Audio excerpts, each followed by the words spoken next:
हमारी जो आपकी बातचीत चल रही है जी वो वैलेंटाइन डे मोहब्बत को लेकर चल रही है। जी।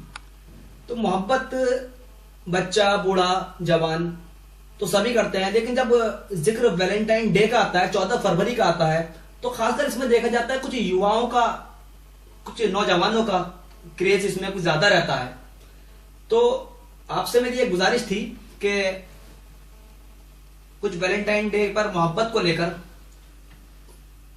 कुछ नौजवानों को और हमारे जितने भी रॉकेट टॉक यूजर्स हैं, तो उन सब के लिए आप कुछ मोहब्बत के लिए अशार पेश करें। मैं रॉकी टॉक सुनने वालों की नजर एक गजल के चंद अशार करता हूं। देखिए, मोहब्बत में जब बातचीत होती है तो उसके तासुरात क्या होते हैं। मैं अर्ज करता हूं कि उसके मुंह से फूल बरसे, उसके मुंह से फूल बरसे, मैं उन्हें चुनता रहा। उसके मुंह से फूल बरसे, मैं उन्हें चुनता रहा। मेरी गजलें सुन के वो भी अपना सर ढूंढता रहा। वो भी अपना सर ढूंढता रहा। बहुत उसके मुंह से फूल बरसे, मैं उन्हें चुनता रहा। मेरी गजलें सुन के वो भी अपना सर ढूंढता रहा।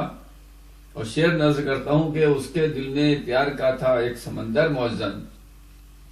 उसके दिल में प्यार का था एक समंदर मौजन। मैं मगर साहिल पे